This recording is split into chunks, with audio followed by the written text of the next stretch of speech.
And like I said, just finally got over that. There Probably. we're live. Greetings, fellow nerds. Welcome to another episode of Between Two Nerds, where we talk with prominent guests about all aspects of the networking industry, from protocols old and new to industry trends and drivers to upcoming technologies. And as always, things you should know to further your career. And lately, we've been, Jeff and I have been talking about network automation. And we've had Chris Grundeman and Scott Robon on a couple of times from the Network Automation Forum. The last AutoCon event, which was right here in Denver, I ran into Eric Chou, who was doing some presentations there, and most of you will probably know of Eric from his book. Let's see if I can get that on the screen correctly. He's got a book, Mastering Python Networking, which is one of, obviously, if you're going into network automation, you've got to know Python, you've got to know Linux as a foundation for everything else. And that is one of the go-to books for developing your networking specific Python skills. How's that for a plug, Eric? I appreciate it. It's almost as if I written it myself, but no, I appreciate all the kind words, but I think I'm just entirely unqualified to write a book. But well, I would disagree, because that was my book for coming up to speed on Python with networking. Well, I appreciate that. Formally recommended by both nerds. Thank you both. Yeah. And I want to also give you your book a plug. I mean, I mentioned it multiple times on my podcast, No Automation Nerds podcast, and as well as other podcasts, that your book really gave, the Routing TCP/IP book really gave me the confidence and the foundational knowledge to go into any situation feeling like I had the foundation down, so I could face with any, features or any kind of, uniqueness of each vendors, because, you were, even though it was a Cisco Press book and you were illustrating, Cisco commands, but you were focused on the foundational knowledge that is transparent to any kind of vendor. So yeah, I think it was 12 years ago when the first time you were with Juniper that you came to Microsoft to speak, and I still have that picture of us, me in my Seahawks, jacket, and you with your Juniper shirt. Yeah. So yeah, I should dig that picture up, and it'll be like a good looking back and fun way to just kind of, be nostalgia for how long we've been in the networking industry. Well, I appreciate all of that. That's yeah. I mean, you were talking about that book. That's to me, even though it's a Cisco specific book, in my opinion, what matters is the technology. If you understand the technology, learning a particular network operating system is really a piece of cake. But I was talking to somebody about that just the other day. But Jeff. I don't want you to make feel old, but when I was preparing for my CCIE in late 90s, I was already reading your books.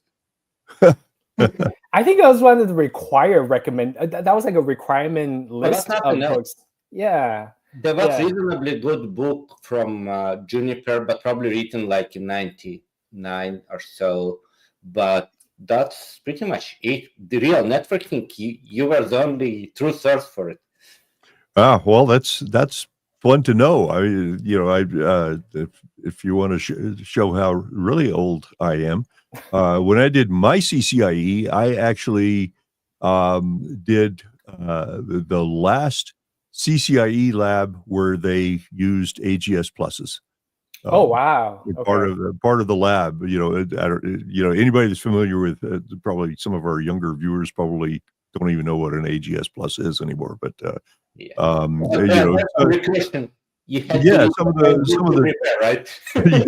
the troubleshooting stuff was, if you didn't have the cards in a certain order, it wouldn't work right, and so they come in for part of the troubleshooting and change the order of the cards, or slightly disconnect, to where you couldn't really see it, but the ribbon cables on the back, and these say, pretty much all of it is, the labs are virtualized for everybody nowadays. But back then there was, you had to do your own physical cabling and all of that. But, yeah, I think the version I took, this was back in 2008, and obviously it took me a few years to do the IE as well. But by the time I took it, they got rid of the second day, so there was no overnight and you go home after first one and crying on the plane or something like that. But yeah, they got rid of the troubleshooting session, but it was still physical hardware, so you can actually physically see like your rack, and and whenever you get stuck, you're always thinking, it's got to be something in the configuration, right? There's something wrong with the rack. It couldn't be me. But I would tell you, like 9 out of 10 times, you'll say, "Oh my God, that's what it was." So so I'm happy to kind of hear about your war stories on AGS Plus. And yeah, I had to restart either frame relay or ISDN equipment in the rack. Yeah. Frame relay was always, pretty much how you did all the all the WAN interconnections.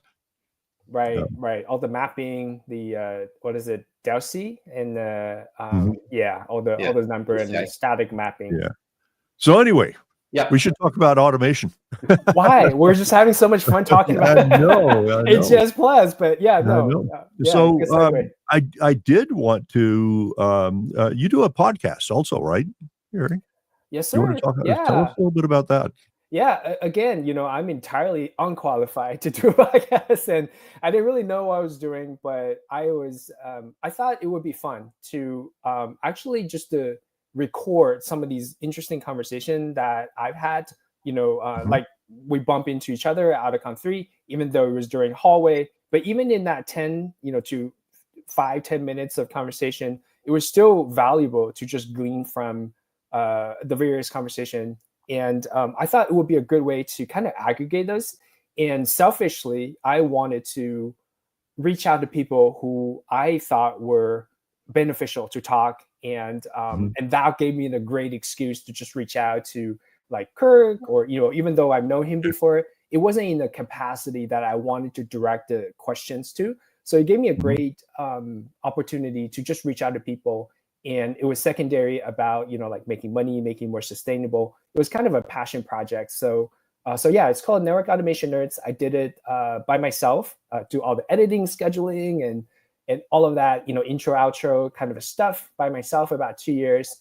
And once we built up a little bit of an audience, I feel, enough to kind of propose to people who I always look up to, which was the Packet Pusher hosts, Ethan and Greg at the time, and Drew. So to see, hey, maybe I could, just put the show there and see what kind of synergy it would produce. And at the time, they were trying to kind of streamline their focus as well. So it kind of worked out. So it's been on Packet Pushers suite of podcasts. Now they have 12, including mine, that it's been on Packet Pushers. And one of the area that focused on was networking automation. And that's my show, Network Automation Nerds. Yeah, I think all three of us are veterans of the Packet Pusher show. It's easily the best show, and now the best compilation of multiple kinds of podcasts and everything. I know on all of my browsers that I always set that as my homepage on the browser, so that when I pull up a browser, I am always reminded what's the latest thing going on Packet Pushers. And at some point, it was just Packet Pushers, and from time to time, Ivan Pepelniak for the rest of nothing much, right? Yeah, Ivan is one of the people everybody should be familiar with, and his shows. Yeah, I mean, I still can't pronounce his last name, but but I follow all of his content, and it's a shame that he's not producing as much anymore. But now that it's just making more precious, right? Like whenever he actually produce something, this is worth reading, I'm like immediately click to it. Yeah. So the reason I invited Eric, just for the audience here, invited Eric on, I thought a great topic along the lines of automation.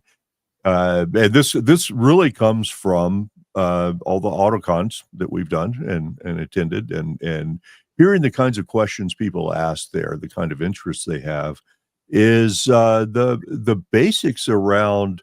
Okay, I'm getting started with network automation. Should I build all this myself? Should I buy shrink wrapped products? And deploy that way.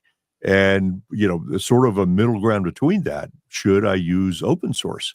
The kind of at the top, the way I always talk about at least the two extremes, DIY and commercial off-the-shelf products, is DIY is pretty much your expenses are all OpEx. You've got to have experienced people. You've got to, that have to know what they're doing. They have to be able to maintain it. Hopefully, ideally. And with shrink wrap products, your expenses are primarily, not entirely, but primarily CapEx. You're buying the products, but what's really important in that is you're buying something that other people with expertise have built and can support. So there's that budgetary kind of consideration, and obviously a lot more considerations too. But I guess the first question is sort of in between there, is open source. How do you see? Actually, I should mention before even going there, you work for Network to Code. So you have a product, an automation product, but when I think of Network to Code, what I really think of is a consultancy that, for people who are going more down the DIY path, or maybe going open source and need to be able to adapt those tools to their network. That companies like Network to Code are there to provide that expertise. And the DIY made right. Yeah. I think that's a good point on just the cost and the different ways of making money and so on. One thing I do want to kind of bring to the attention of the listeners is that open source is different than free. Like how much cost that it costs you to use the product. So some products are free to use, as in free beer. But some products are free as in freedom, whereas you're able to take that source code, make any kind of modifications. Obviously, depending on the license, where you could commercialize it or you need to attribute back to the source or whatnot. But and then there's a combination of both, right? So I believe, say the PyATS, I believe, was like closed source core, but open source on the ecosystem. So I think there's different variations of it. So if we're strictly talking about open source and open source products, that's a couple models where I think it's great to bring up and to see. If I look at the extreme successful open source, so we're talking about maybe Kafka, maybe about Elasticsearch, on where they have the open source product and they're able to keep that open source and free as in freedom, whereas people could actually download it for free, look at the source code, make improvements, contribute back to upstream, and at the same time they're able to carry a commercial success building on the support, the Elastic Cloud, for example, and for Kafka it's Confluent and hosted service, and bring that all the way into a public company where they're scrutinized for investors and every quarterly reports and all of that. So to me, that's kind of one of the business model that are very successful, to have an open source product and go for that and bring it back into the networking world. NTC actually, maybe there's some other veterans. I've only been with NTC for a year, and I think maybe there's some veterans who disagree with this, but I do think that's kind of the model that NTC goes after, is that a lot of revenue was generated from our managed services, professional services, and that in turn supports the resources that we put in to maintain Nautobot as the open source project. And speaking of Nautobot, I do want to give credits to Netbox and Jeremy and all the community who contributed to it. Before Nautobot was hard forked, maybe Monday will be 4-year anniversary. So 4 years ago. So a lot of these things are coming together, and I do want to give credit for everybody who have contributed to the project and kind of give a very vague overview of what you just talked about. But practically, it looks like it's becoming more and more streamlined in the way you would expect commercial product to be, right? Yeah, I mean, we do take a lot of good best practices from software development, and from looking at other open source projects. So, for example, when you talk about streamlining into a commercialized product, you're pretty much talking about regression testing. You're talking about testing features that are, I should say, best software practices, right? Like, how do you define your semantics and that were hidden by the user? The feature is the same, but you could either have it very efficiently, or you could have it kind of crappy and nobody knows what's going on, or not explicit and hard to maintain, that sort of stuff. So maintaining a software standard, having regression testing, and having the ability to make sure everything is compatible. I mean, those actually cost human time and money and all of that. So if you take Nautirbot as an example, Nautirbot core itself is just a handful of software modules and so on. But what makes it really useful are the ecosystem, whether that's maintained by network to code or not. So we have your golden config that are storing configurations and make sure it's compliant. We have security, we have device onboarding, we have all these software packages that are sitting on top of Nautirbot core. So how do you make sure, going from Nautirbot 2.3 and we release just 2.4, all of these are compatible, they are tested, and make sure they're backward compatible for people who are still on, say, Nautirbot 1 dot something. So I think all of those, Jeff T, as you mentioned, are the signs of maturation of software development and product, open source or not. And I think it's also as important to decide what you aren't taking, right? So taking FRR as probably one of the best successes in the industry. The open source, when you start, it's kind of wild west, right? Anyone can bring their code, break stuff. And at some point in life, it's good, right? Because you're growing up. But then eventually, when there's significant use base, you really want to build kind of ecosystem of maintainers, people who understand what it really does and provide kind of minimum acceptable criteria to accept the code. So testing around the quality of the code, documentation, all the stuff. But if it doesn't exist, no significant large code base can develop, right? Yeah, and that's probably a huge consideration for anybody looking at open source options. Is how much of a support community is behind that? You probably don't want to choose something that might look good, but then you find that there's not really that much support out there for it. Yeah, I think, Jeff, you hit the nail in the head, whereas kind of the sustainability of the open source project, especially if you're taking a dependency.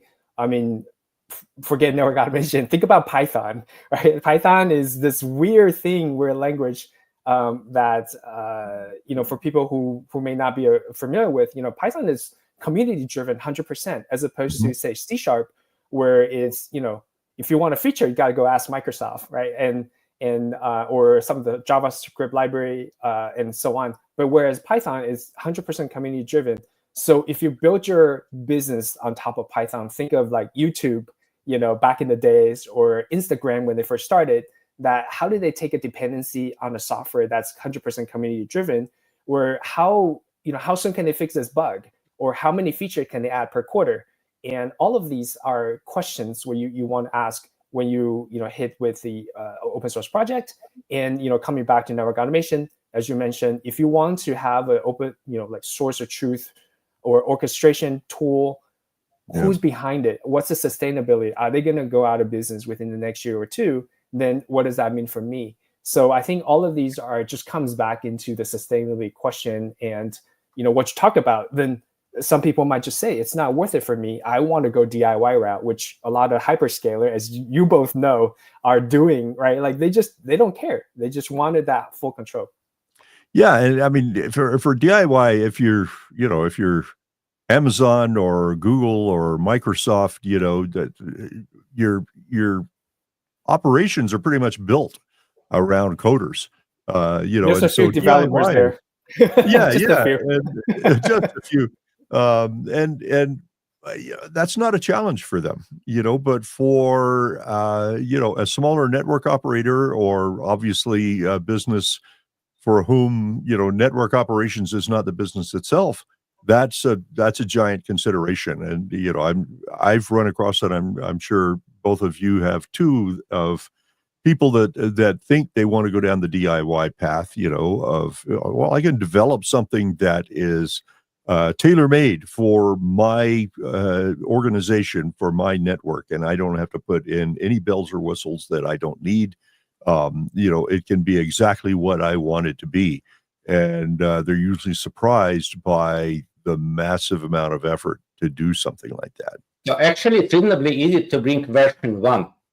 You realize what it is when you go to version 3. Right? Yeah.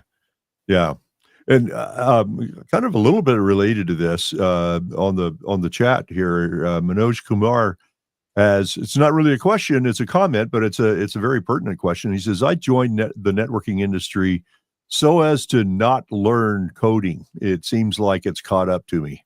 And, I think that is a good observation. That, how far can you go now in a networking career without knowing any coding?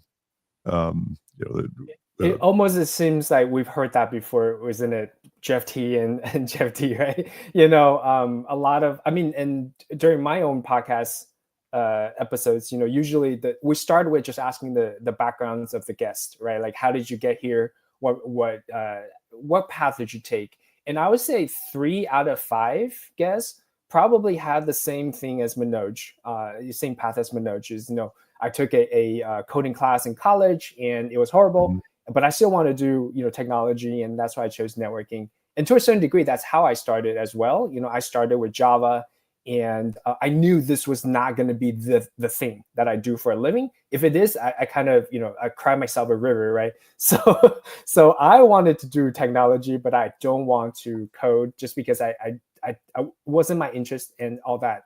So I think that is a valid thing. However, as you guys know, after years of just, doing bigger and bigger network, think the hyperscalers and all of that, all of these have, all the fields have converged, right? And then the industry has moved on. So certainly you could still do network engineering without learning any kind of coding. You could still make a terrific living off of it. But I do think that it would be much more beneficial if you just learned a little bit about coding, maybe not the semantics, but just the concepts behind it. That'll pay off tremendously for you, even if you just decide to keep on doing networking. And Jeff T, I see you nodding your head, so I'd be interested to see hear what you have in mind. Yeah, so I can tell you, so my kind of daily job is to build largest clusters in the world, right? So we are talking about 100,000 endpoints, eventually going to millions probably next year. So practically all of this need to be automated. There's absolutely no way of even thinking of building it manually. Moreover, it's an ecosystem. It's not just switches, it's NICs, it's software that runs on NICs, it's software that runs on host. If any of the stuff misbehave, and in my case, it's all collective operations, right? It's all AI. So if one host out of 10,000 misbehaves, guess what? Your whole training session is going to take longer or will fail, right? So automation becomes kind of the most critical thing ever. If you break stuff, you also break it at scale, right? If you fail at scale. Yeah, so which brings you to kind of bidimensional knowledge base. So you definitely need to understand how the structure of how it represents itself in the code, right? You don't need to be a good coder. I'm not a good coder, right? I stopped developing long time ago. I still look at BGP stuff, but that's pretty much it. And it's in C, right? So, but what I'm trying to say is you need to understand structurally how software is going to express your design. You also need to understand how to translate network semantics into building block semantics. How do you make sure it's repeatable? How do you make sure when you go from version 1 to version 3, it still works? So it's kind of combining both your network engineering skills as well as at least architectural understanding of how software works. And it doesn't really matter whether it's Python or anything else, right? At the end, the kind of fundamentals of software development are similar, right? So again, what I'm trying to say, you don't have to drop everything you knew about networking. It is as valuable as it's ever been, especially now. Oh, wow, that's great that you mentioned it. Software engineering, semantics, and foundation is much more important than being able to code a script, right, or something. So in terms of your own development, make sure you understand fundamentally and architecturally how networking artifacts and semantics can be translated into code. Yeah, and even I sort of talked about a lot of people that embark down the DIY path are surprised by the amount of work it ends up being. But looking at the other side of that, if you look at some COTS product, it's also a mistake to think, well, I can just buy this product and plug it in and everything is going to work, because it has to play with all of the other tools you have in your network, which means somebody has to have the coding expertise to make sure that all the API communications and everything among all of these different products are working. So things that, if you're pulling statistics, you may have a great product that you're putting into your network that pulls telemetry, but then you need to be able to see that telemetry on some other tool, and that tool has to be able to, the APIs need to communicate between those, and somebody's got to do that. Yeah, absolutely. I think, we talked about AutoCon 3, and one talk I do want to specify and point people to is Jeremy Schulman's talk on observability. And that's exactly what, goes back to what you were talking about, Jeff, on he actually did not build any of the major components, right? Like he sits on Google Cloud, and for storage, he uses Netbox Labs for source of truth and all kinds of orchestration. He certainly didn't come up with Slack. However, they have a team of very knowledgeable, very capable engineers who's writing the code to glue all of these together in Selector.ai, right? Like, so none of these major components are written by them. However, all of their time are concentrated on customizing, make sure they work as expected, and all pulling data that are relevant to them only, and displaying it in a way that is relevant for business and for technology. So I would really highly recommend, that's one of the talks that really stood out in my mind. I've actually been talking to Jeremy and planning to get him on this show. We'll probably have him on sometime in March. Absolutely. See, we didn't even plan that. Yeah, for people in the audience, Jeremy Schulman runs the networking organization for Major League Baseball, and so he has some fantastic stories. I should mention another person that I would like to get on the show from AutoCon, and I brought it up and now I can't remember his name, but I've got it written down somewhere. But it's actually the guy with Cisco. Cisco, everybody that's in networking knows about Cisco Live and what a gigantic event that is. And this is the guy that runs their for Cisco Live, deploys all of the infrastructure for Cisco Live, which requires a tremendous amount of automation, because they just have a few days at whatever the venue is where they're doing it to deploy all of this stuff, all their wireless networks and so forth. And so he has a great presentation. I believe that was at AutoCon 0 on what they do to automate all of this deployment. Probably another person I would love to see is Wim Hendricks, who is formerly CTO of IP division in Temetra, Alcatel, Nokia. No, right? Nokia. Actually, he is writing a lot of code, and I mean, after years of doing strategy, going back to coding, it's pretty amazing. But I think he's one of very few people who understands the complexity of automation from kind of basic tier 2 enterprise that we are discussing here to large telco network. So Wim, and who is that? I missed the name. Wim Hendricks. Oh, okay. Okay. So, yeah, I but- think that's it. Sorry, go ahead. No, go ahead. Yeah, I mean, I think, I saw that talk on Autocon Zero because he was in the US and it was, obviously before too. So, I think he's not with Cisco anymore, but he's still in the No, Wim Hendricks been with Oh, no, the person Jeff was talking about for constructing I Cisco think he Labs. is not there okay. anymore. Okay. Yeah. I missed my chance to get him on then. No, I think he's still, very much in the industry. I want to say it's Jason, but anyways, my apology for not remember his name either. But I do agree that it's a great talk on just the complexity of just putting everything together, and you still need your very much core on networking fundamentals, network engineering knowledge, and having a little bit of just this coding background really helps.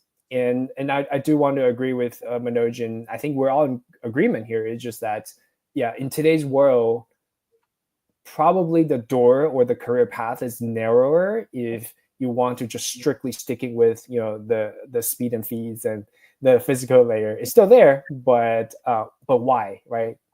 Yeah. Jason Davis was the guy. Yeah, Jason Davis. There you go. At least I got the first name right. You did, which cued me for the rest of it. So I would like kind of to move a bit and talk about separation between observability and configuration, right? Oh, yeah.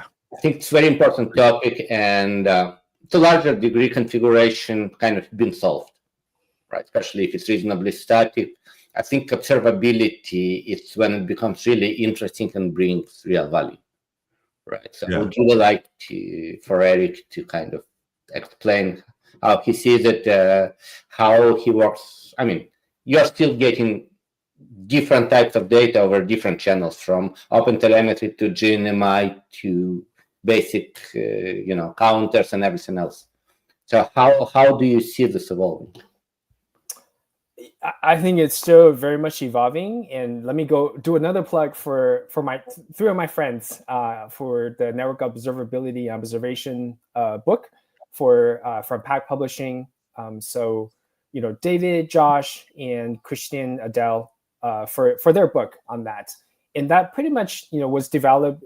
David actually moved on from Network to Code, but it was pretty much developed at Network to Code for the stack on just observability. But I think fundamentally, regardless of the tools that you use, you always have this data shipper layer where you just have some sort of whether it's streaming, whether it's pull, push, whatever, that you're collecting data.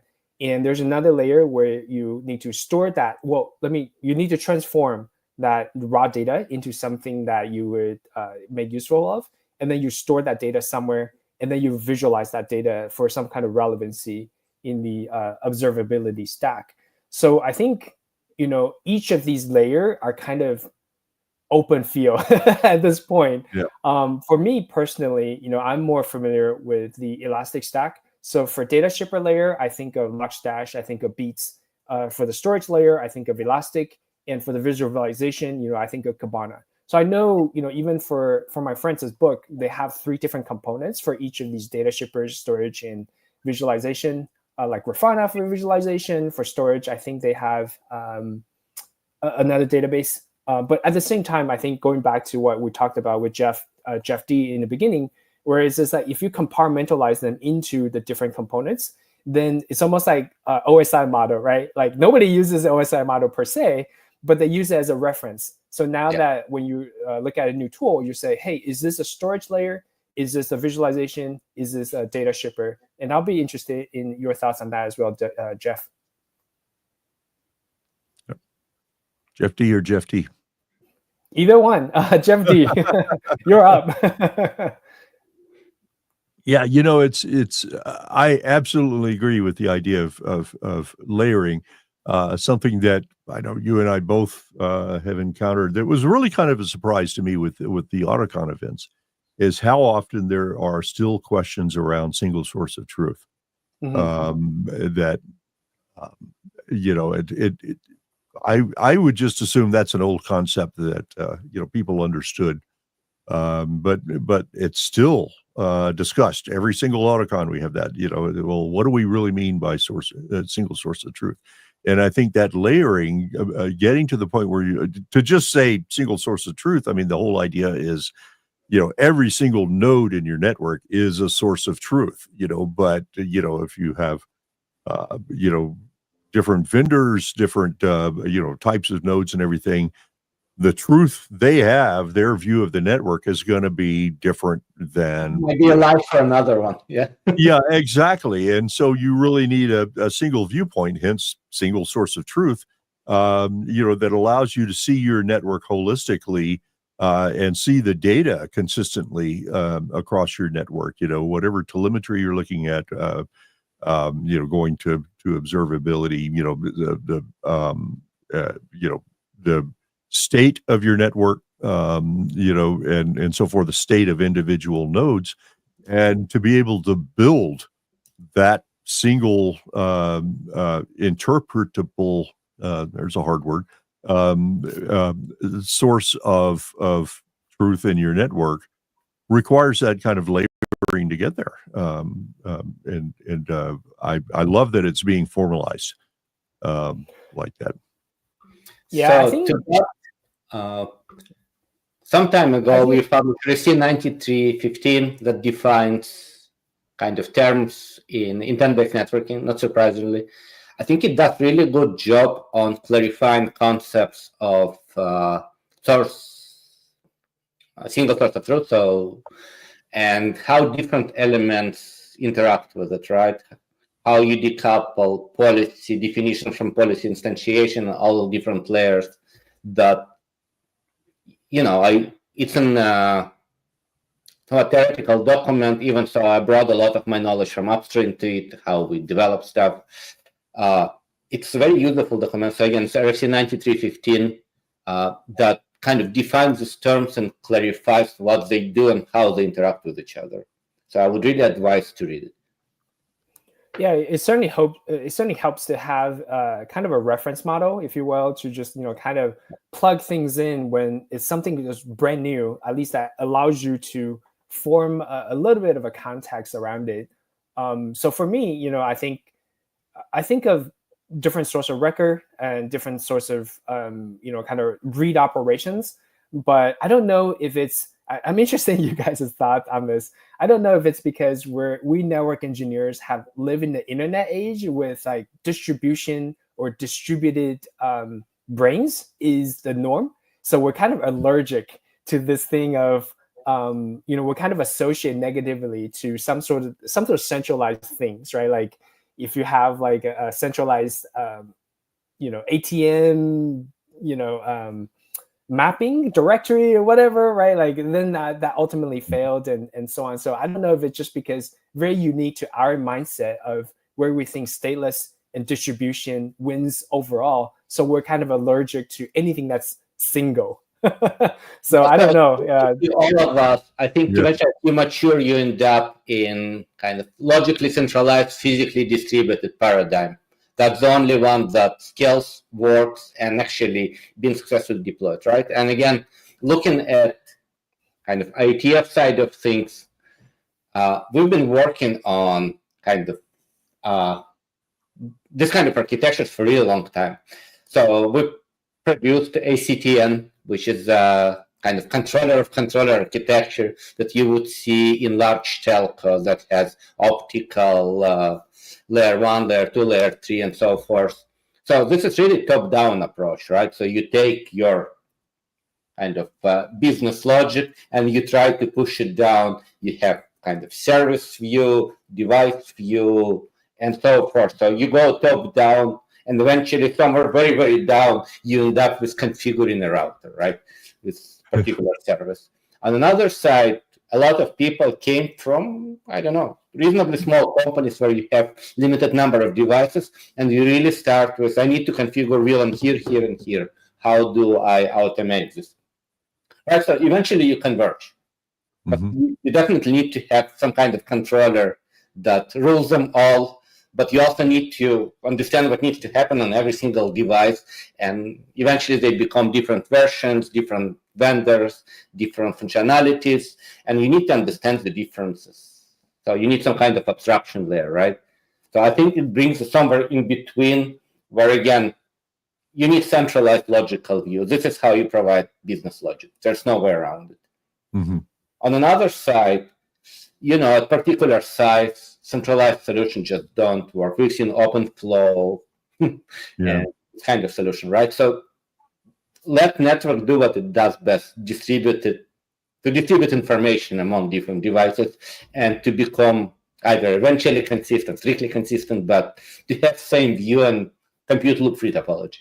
So this is what network does, right? So I think, again, eventually you'll end up in between trying the one, then trying another, and Yeah, I mean, if we bring back to, if I just kind of summarize everything that we talked about here, and if I look back on our title of, say, DIY, open source, or COTS, to me that kind of bring back to this idea of the middle ground. And as you mentioned, Jeff T, right? Like you have to converge at somewhere. So if I look at the two extreme on DIY, open source, as well as commercial products, it's almost like, for me, my opinion might change later, but so far I think what worked out the best is really having an open source product but have a commercial dependability laying on top of it. And I mean, I've actually proved with my feet, right? Now I'm with Nowhere to Code, where we have this open source product where you have the freedom to go, take it for a spin, use it for free forever, all that stuff. However, you don't have to do everything yourself. There's a group of people who's able to sustain the project, who's able to make features, make sure it's regression testing and all of that. And at the same time, if you're willing to support the project, you can actually, buy support, contribute back to the open source community.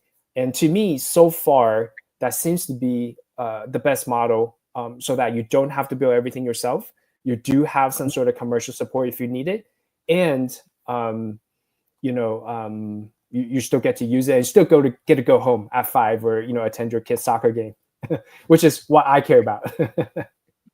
And eventually it's really good to have someone to call when stuff breaks, and eventually if it really broken, just to have someone to tell go Yeah, you point your finger to very Jeff few Lee, people, and it's not even amount of people or amount of money. Building properly working network management is an extremely complex task, and again, very few people succeeded doing it properly. Very, very few over the last 30 years. So if you're large enough, if NVIDIA, Google, Microsoft, eventually you'll get it right, iteration after iteration. If you are smaller, potentially that's a good trade-off. So you still have product that you understand what it actually does. You're not getting binary every 3 months.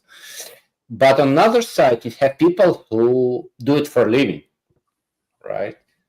So that's kind of middle ground and potentially the most sustainable solution for average size organization. Yeah, Jeff, you were going to say something? No, I don't think I had anything to add to that. Yeah, I saw you nodding, and I was like, okay, well, I hope I don't suck all the air out of the room. But yeah, I mean, if I could ask for a pony, I think one thing that as a network industry we could actually improve upon is kind of looking at maybe the Linux Foundation. So besides a commercial enterprise who's supporting the project, we also have the safety net of a Linux Foundation, a Python Software Foundation, where even if the open source project doesn't succeed by itself, we still catch it. And if I think back on, say, the Flask web framework for Python, I mean, it was very successful, and then it kind of dormant for a while, and then just because there's a safety net where the project kept on going, whether it's turned on PSF or whatnot, and then it was resurrected, right? Like because of the microservices and and maybe data scientists coming into Python, they need a small framework to work. So now they naturally turn to Flask. So that, as it was able to keep the project going for a while until it found new life again. So if I were to ask for a pony for like the network engineering field, is besides all of these open source projects and maybe the commercial or support for certain enterprises, whether it's Netbox Labs, whether it's Itential, whether it's NTC, that we're able to have also a safety net where the companies could actually be contributing member to that foundation and lay out the support for other smaller projects or meetup groups or stuff like that. So I think that's one area that we could improve upon. Yeah, absolutely agree with you. So maybe an entirely different direction, thinking a little bit about careers for people that do know coding well and know networking well. Is that an opportunity, whether it's joining someone like Network to Code or going out as an independent consultant? Do you see those opportunities out there for people that are good coders, for building a career, like I said, either individually or as part of a consultancy, just sort of, I think I talked myself into a corner there, but yeah, do you see that as a strong career, the way people that they got their CCIEs 10 years ago saw that as a career path? Yeah, I think, Jeff, that's a very interesting point, and I believe you are one of the senior consultants out there. I mean, you were with various companies, but you also have operated your own business and consultancy and all of that. So I think you're better off answering that question. But to me, the way I entered the coding world was because I simply get tired of waiting for other people with the right skills to do things for me. So I start exploring on how I could do things better, and it certainly helps to have the skill sets, because it's always a challenge to actually transfer your exact idea into some other person, right? Like we still haven't mastered the art of speaking through minds or any kind of special power like that. So for me, I think it certainly is easier to have all the tools in your tool belt, and so you could kind of do a prototype of your idea at least. And I'm certainly happy to hear your thoughts on that, Jeff D.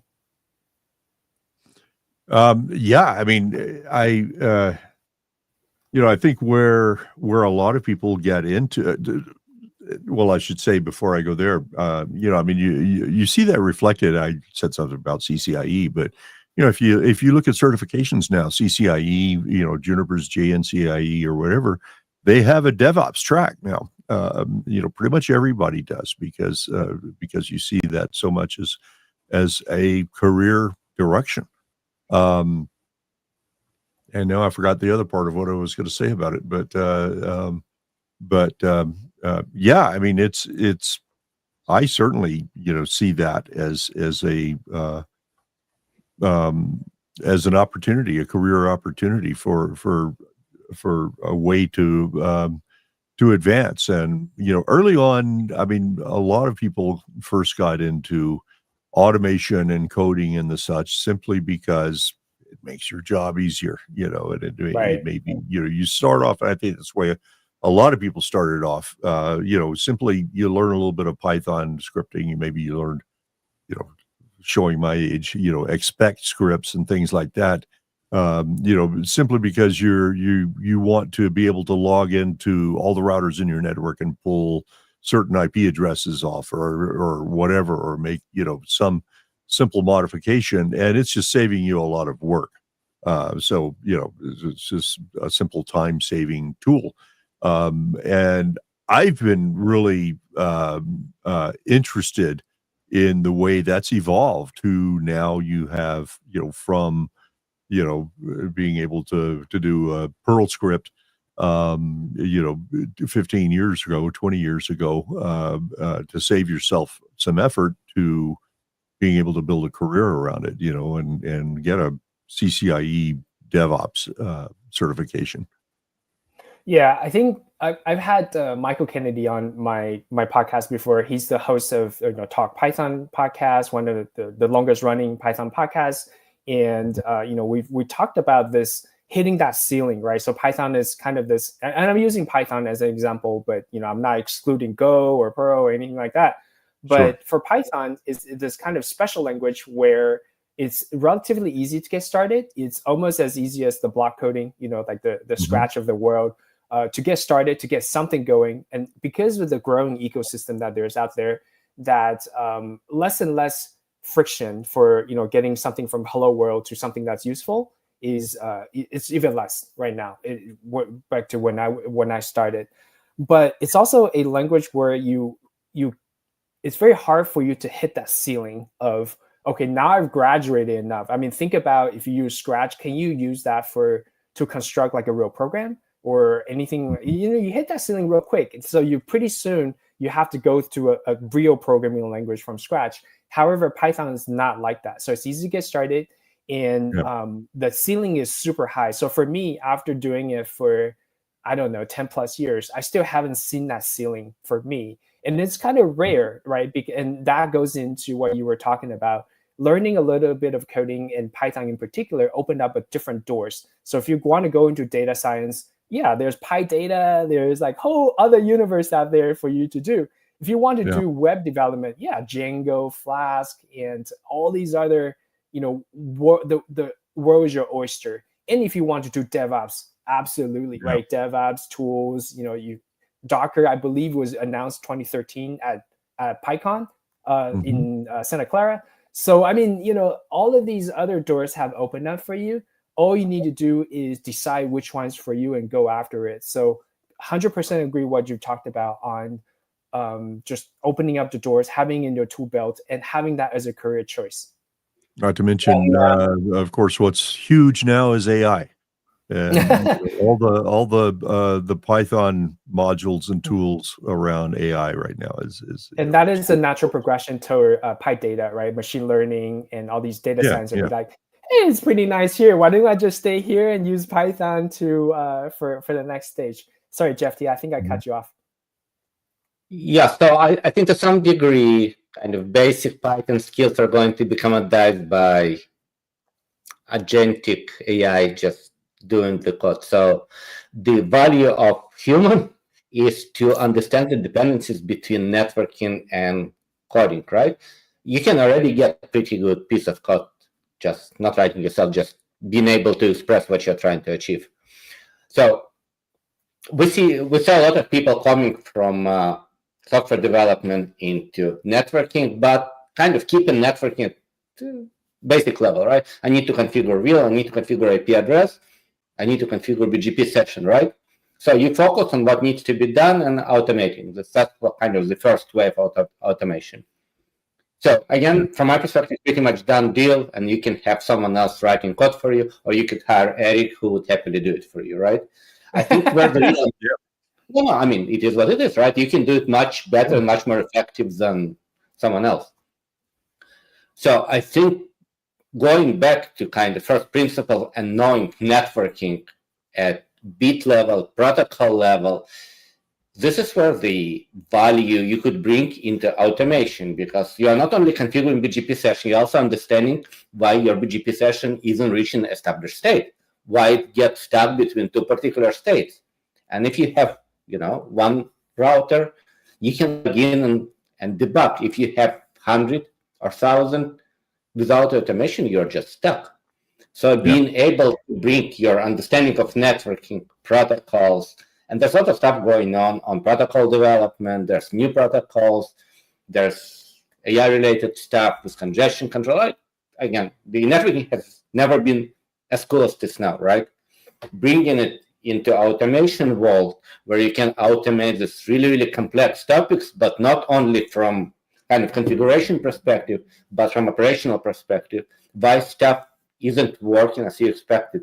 Why aren't you getting, I don't know, 1 tera throughput, but you are getting half of it. Understanding and automating operational tasks, I think this is where the very significant value is. And again, for doing that, you need to know networking. If you don't know networking, your software engineering skills don't matter, because garbage in, garbage out. Yeah, for sure. I think you hit a good point, Jeff T, is that how do we use AI? And I mean, so for me, I'm a big user for Copilot. And whenever we talk about elastics, right? It's like, so if I write a Python script, it was easy for me to increase my productivity to use Copilot to write some of the basic stuff and to just bypass that first layer of just simply putting hands on keyboard and typing things out. And but because I know the end state, I banged my heads multiple times on different bugs. I know the end state, so I could go through different iterative process really quickly and just tell the AI, this is obviously wrong. I need more testing code, or you're missing a certain point. I think the challenge is that how do we use AI? But so going back to that example is because I already know the end state. But for more junior engineers today, and we're talking about career path again, how do we use AI to have them go from a junior to an expert in a short amount of time so they could guide the next AI iteration in the right process? I think that's the biggest challenge here. How do we have that? How do we, not having this as a training wheel? How do we have this as a training wheel so the engineer eventually could ride that bike for free, than to have it as a crash where the engineer always rely on it? Because I see both ends, both sides of the usage where, and I have 2 daughters. I'm trying my best to have them use AI as a training wheel, and knowing eventually they're going to come off, versus like this crash where they have to use it and they don't even can go anywhere without it. So I do think that's a challenge of our time right now to figure out how to do this the right way. Couldn't emphasize it more. I mean, if you're trying to cheat on your development as an engineer, you reduce your capacity to critical thinking. And again, going back to first principles, right? You might be getting 90% of the code written by the system, but ability to check if it's written correctly, if it meets your end state. I'm not even talking about optimization, just basic functionality, right? And if God forbid you deploy the stuff into production and it breaks it because you weren't able to understand what someone else wrote for you, that's really a bad thing. I think even though it helps you a lot, it makes you even more responsible about what's being produced, because when you write your code by yourself, you kind of understand what it does. Otherwise, you wouldn't write, right? When someone else writes the code, and especially in large quantities, and you're unclear about your end goals and end states, I think it's very, very dangerous, and don't do this at home. Well, back to failing at scale, you were talking about, right? Yeah. It's only gonna speed up that failure, or fail at large. Absolutely. Well, guys, we are coming up to the top of the hour, and Eric, I really appreciate you joining us today. It's been a great session. It's kind of a freewheeling discussion. But do you have any last words before we wrap up? No, it's really an honor to be here. I follow you guys' show for. I haven't listened to every episode, but I do watch especially if I know the guest, and I'll be like, hey, what's Peter doing now, and what's Scott doing now, and it's been an honor. Like I said, Jeff, I mean, your book really helped me out a lot, and it's an honor to have met you. I do want to say thank you, both of you guys, for having me on the show. I really enjoyed it, and for people who are looking to kind of know more about network automation, please do check out my podcast, Network Automation Nerds. If you want to give the book a shot, right now it's the 4th edition. We're planning for the 5th edition, and let me know if you have trouble, getting a copy of the book or whatnot. Just reach out, and we'll figure something out. All right. Thank you. I have my little face on the cover, which is Thank you very much for joining us. It's been a pleasure talking to you. And I think it's not the last time we are talking to you. Oh, yeah, absolutely. We'd love to have you back. Thanks. Awesome. Thank you. All right. And thanks everybody for joining us. And we'll see you at the next Between Two Nerds. Yep. And we are still alive.